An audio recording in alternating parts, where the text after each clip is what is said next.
আজকে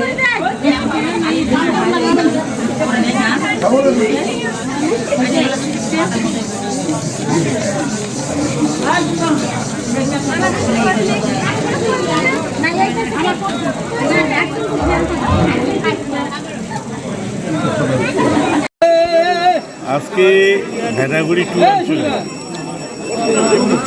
অঞ্চলে একদিন কর্মসূচি আমরা এই মহাকাল মন্দিরে পুজো দিয়ে তার আনুষ্ঠানিক উদ্বোধন শুরু করলাম। এখন আমরা স্কুল ভিজিটে যাব। আমরা সাব সেন্টার ভিজিটে অর্থাৎ সরকারি যেগুলো সংস্থা আমাদের পড়ে সেগুলো ভিজিট করব এবং আমরা মানুষের দরবারে যাব, জনসংযোগ করব। আমরা দিদির সুরক্ষা কবচ নিয়ে সাধারণ মানুষের মতামত নেব।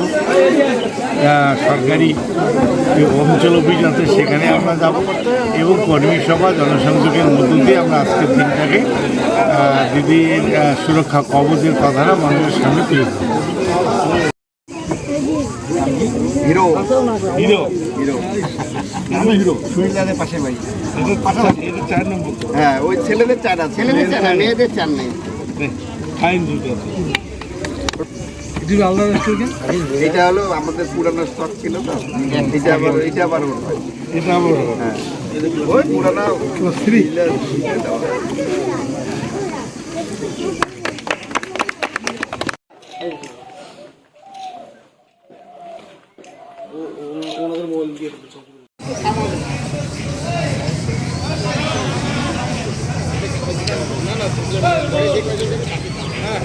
এখন পর্যন্ত আমরা সকালবেলা মহাকাল মন্দিরে পুজো দিয়ে আজকের দিনে শুরু করেছি।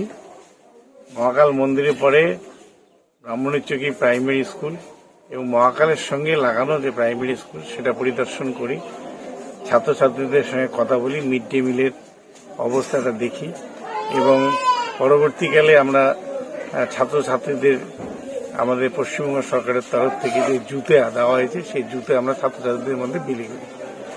আমরা বিভিন্ন জায়গায় আমাদের মা বোনদের কাছে এবং এলাকার মানুষের কাছে আমরা তাদের কথা শুনি। তাদের প্রত্যেককে আমরা আমাদের দিদির সুরক্ষা কবচের যে 15টা প্রকল্প সেই প্রকল্প নিয়ে তাদের কথা বলি। তারা প্রায় 80%-এর বেশি সেই প্রকল্পের সুবিধা পেয়েছেন।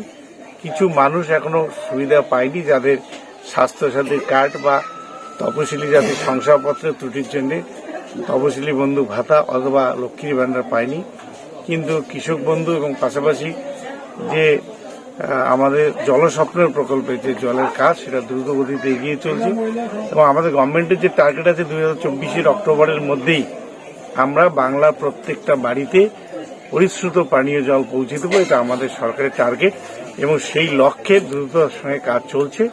সবাই একসঙ্গে সবার বাড়িতে চায়, সেটা একটু অপেক্ষা করতে হবে, কারণ যে ঠিকাদার সংস্থা কাজ করছে ধাপে ধাপে সে কাজগুলো করছে, তাদের সময় দিতে হবে এবং আমাদের যে টার্গেট সেটা আমরা প্রত্যেকের বাড়িতে স্বচ্ছ পানীয় জল, পরিশ্রুত পানীয় জল দেব এবং সেই মর্মে এখন অবধি আমাদের জনসংযোগ চলছে এবং এখানে আমাদের লাঞ্চ প্রোগ্রাম হবে।